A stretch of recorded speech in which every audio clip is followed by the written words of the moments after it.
ایک خوبصورت گاؤں کے قریب گہنے جنگلات میں ایک قدیم بلوت کا درخت کھڑا ہے جو ایک گھرا بھولا ہوا راز رکھتا ہے۔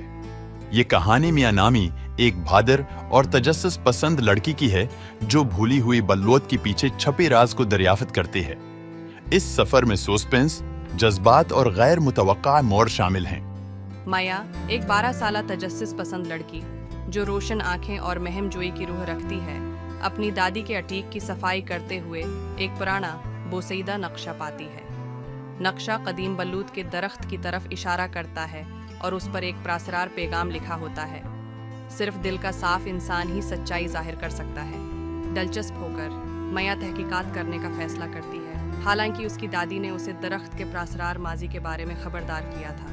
مایا غروب آفتاب کے وقت بلوت کے درخت کے قریب پہنچتی ہے، جس کی روشنی جنگل کی زمین پر لمبے سائے ڈال رہی ہوتی ہے۔ جیسے ہی وہ درخت کی چھال کو چھوتی ہے، اسے ایک عجیب سی مانوسیت اور گرمجوشی محسوس ہوتی ہے۔ اچانک درخت کے نچلے حصے میں ایک چھپا ہوا دروازہ کھلتا ہے، جس سے نیچے اترتی ہوئی سیڑھیاں ظاہر ہوتی ہیں۔ مایا سیڑھیوں سے نیچے اترتی ہے اور خود کو ایک پوشیدہ کمرے میں پاتی ہے۔ وہ پرانی کتاب کھولتی ہے جو ایک طاقتور جادوگر کی کہانی بتاتی ہے جو صدیوں پہلے شکست کھا کر درخت میں قید کر دیا گیا تھا، لیکن جادوگر کا سایہ بچ نکلا تھا اور تب سے گاؤں میں خوف و ہراس پھیلا رہا ہے۔ جیسے ہی میاں کتاب پڑھتی ہے، جادوگر کا سایہ محسوس کرتے ہوئے کہ اس کا راز فاش ہو رہا ہے، حرکت میں آ جاتا ہے۔ گاؤں میں عجیب چیزیں ہونے لگتی ہیں، چیزیں خود بخود حرکت کرنے لگتی ہیں، ہوا میں سرگوشیاں سنائی دیتی ہیں اور سائے جیسے زندہ ہو جاتے ہیں۔ میاں سایہ کو روکنے کے لیے پر ازم کتاب میں دیے گئے اشارے کی پیروی کرتی ہے، جو اسے ایک پرانے بھولے ہوئے جادو تک لے جاتے ہیں جو سایہ کو ہمیشہ کے لیے ختم کر سکتا ہے۔ لیکن اس جادو کے لیے ایک نایاب چمکتا ہوا پھول چاہیے جو صرف پورے چاند کی رات میں جنگل کے گہرائی میں کھلتا ہے۔ میا پورے چاند کی روشنی میں جنگل میں نکلتی ہے۔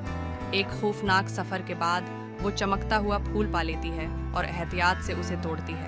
جب وہ گاؤں واپس آتی ہے، جادوگر کا سایہ اس کا سامنا کرتا ہے، اسے جادو مکمل کرنے سے روکنے کی کوشش کرتا ہے۔ میا قدیم بلوت کے درخت کے سامنے کھڑی ہوتی ہے، ہاتھ میں چمکتا ہوا پھول۔ سایہ اس پر منڈلا رہا ہوتا ہے، لیکن وہ بہادری سے کتاب سے جادو پڑھتی ہے۔ پھول زور سے چمکتا ہے اور سایہ درخت کی طرف کھنچنے لگتا ہے، تڑپتا اور مچلتا ہے۔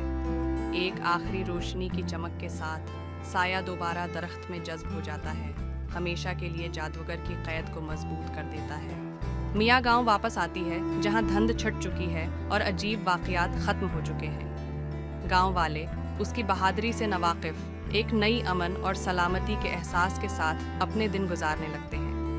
میاں اپنی دادی کے پاس جاتی ہے جو مسکراتی ہیں۔ بھولے ہوئے بلوت کا راز دوبارہ محفوظ ہے، میاں کی ہمت اور عزم کی بدولت۔